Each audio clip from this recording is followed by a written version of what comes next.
I'm lucky to be able to dive in some of the best wreck diving sites in the world. I work and dive in places like Bikini Atoll and Truk Lagoon. I want to talk about one of the wrecks in Truk. It's the Heian Maru. It's one of my overall favorites.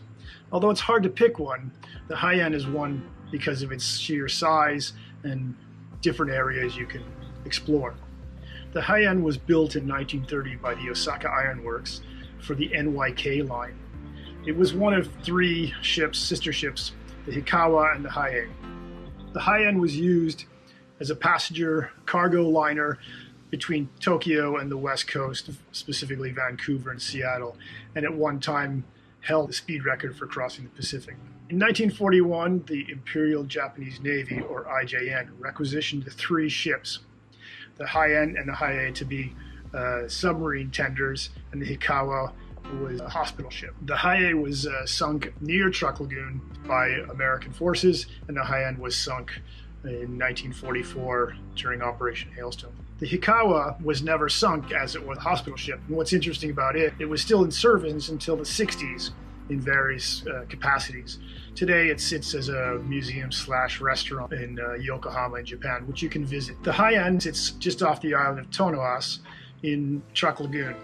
It's sitting on its port side in 15 to 35 meters of water. She's 155 meters long and over 11,600 gross tons. The first hold, there are shells. In the second hold, you can find torpedoes. There's quite a few torpedoes in various stages of decay. You can clearly see inside. You can see the counter-rotating propellers, batteries.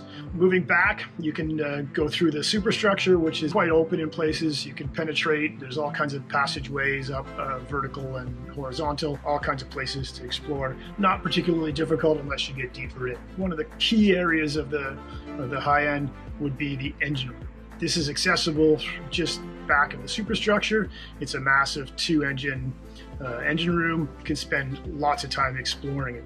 Back of that, there are more cargo holds. There's also galleys, bathrooms, and you can get into a crew quarters. For me, the interesting thing is that it's not particularly deep. You can spend quite a bit of time on it, and you can dive it many times and still not cover everything. Also, interesting feature that most people like is that you can still see the name in Roman letters and in the kanji, Japanese kanji characters on the bow. Over the years, the divers have rubbed away and kept them clean, so you can read the name on the bow. You can vaguely make out part of it on the stern as well. Throughout the wreck, there's all kinds of interesting objects to discover. One of the more interesting ones is the medical kit, which you can find in one of the rear holds. In the medical kit, there are syringes, vials, and other glassware that is typical of that kind of kit. In the crew quarters, you'll find urinals, bunk beds, shelves, and of course, lots of sinks. Divers are kind of an interesting bunch. We love to take pictures of toilets, bathrooms. We wouldn't be able to get away with this anywhere else. Also, there are many light bulbs that are still intact even after 75 years underwater. Some of them, you can clearly make out the Japanese writing on them, which is quite amazing. The wreck is really quite large, and there's lots of areas to discover. Each time you dive it, you'll find something new, which makes it one of the more interesting and diveable wrecks in Truk Lagoon. It is really a great dive.